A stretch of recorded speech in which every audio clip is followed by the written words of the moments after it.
guys, so today we are going to make a Shakshuka baked egg.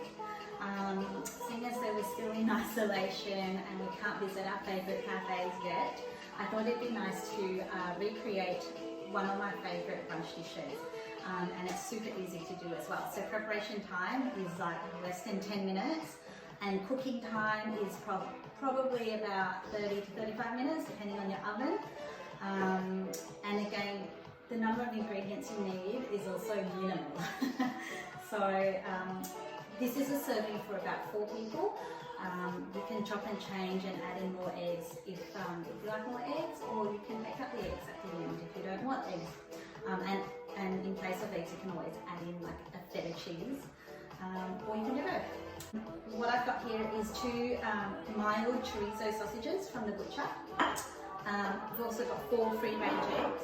I've got 2 fresh chilies. You can you don't need to add them, you can omit them in the end, but I find that little kick is really good, sort of adding it in towards the end of the cooking process. I've also got about a teaspoon of chili powder, pepper. I've got a can of diced tomato and also a can of tomato puree, olive oil.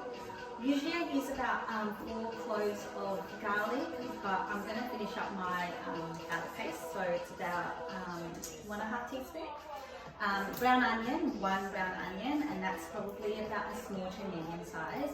And I'm going to try this rock salt, this grey sea salt that I picked up from the Naka, and it's got shavings of cabsad grapes in it too. So otherwise just use normal rock salt or kosher salt, that works well. Remember, I'm using kosher salt. I think it's less than the amount, so for every sort of teaspoon of normal salt, it's about half of that for kosher salt.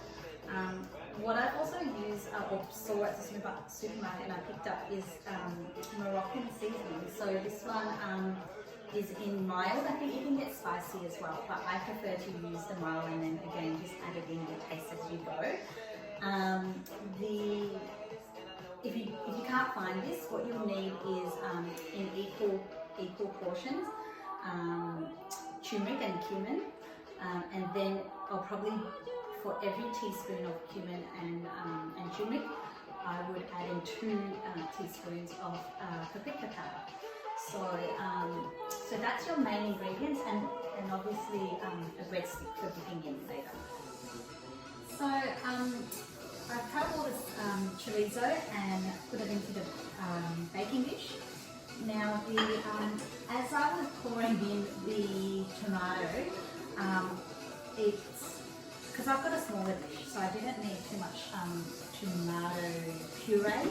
That's what I've cut down on because the diced tomato doesn't keep in the fridge for as long. So I used a whole can of diced tomatoes and half a can of the tomato puree, and then basically I stirred in all the other ingredients, the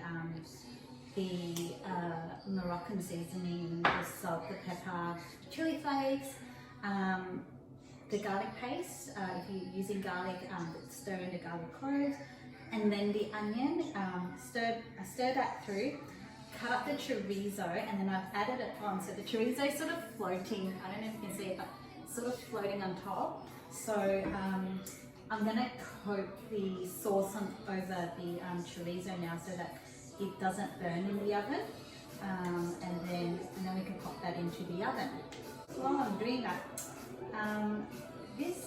so everywhere we travel to, at every cafe for brunch, I always like to try their baked egg dish.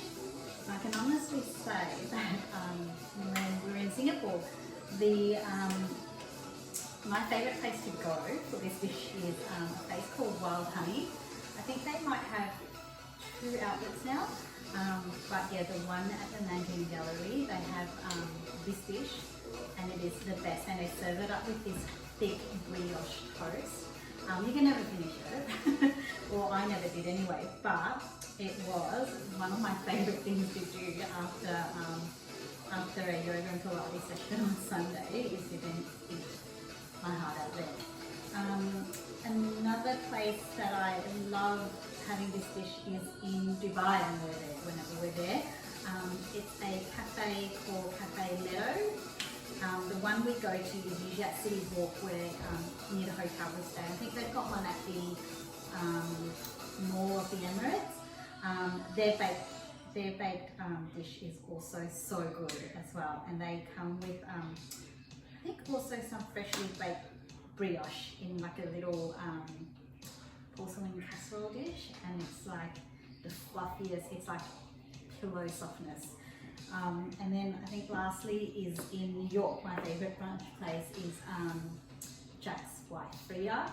They do their version of this, which is like a green tomato baked egg, and it's like add in all this, I think they add in like feta as well, but it is like the best thing on earth.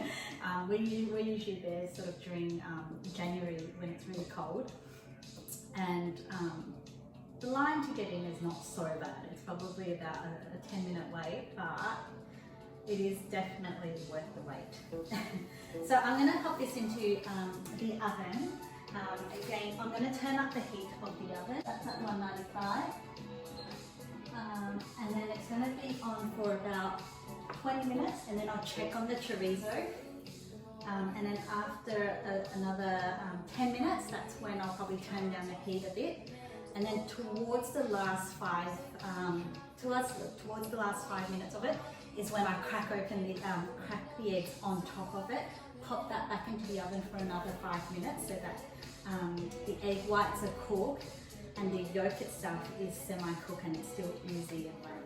So it's been 20 minutes and I've checked in, because my dish is quite shallow. I reckon it was probably done at about 15. And you can always tell, I know it's pretty hard because the sauce sort of covers the colour of the chorizo, but you can actually see that it's turned sort of like a more cooked, not as red as when it was raw. And also some of my chorizo, the casings were coming off as I was cutting it. So you can see that the casing had curled a little bit from the outside, and that's when you know it's yeah, it's pretty much cooked.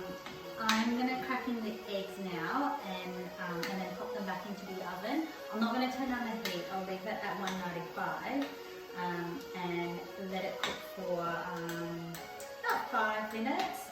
But again, always check because ovens can vary.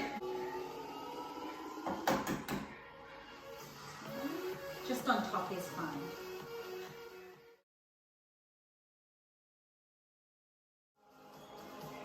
Okay, so exactly, it was exactly 5 minutes, and I checked on the eggs to see whether the whites have actually cooked, and I went through, and the yolk's nice and runny, and took it out. So total cooking time was approximately about 27 minutes, but you probably can't see it because I'll have to post it later. But it's smelling good and it's looking good, if I can say so myself. I garnished it with some chopped up mint leaf. You can use that sort of too if you want it to, or even spinach. But yeah, and then some cracked pepper on top, and yeah, you'd be ready for brunch.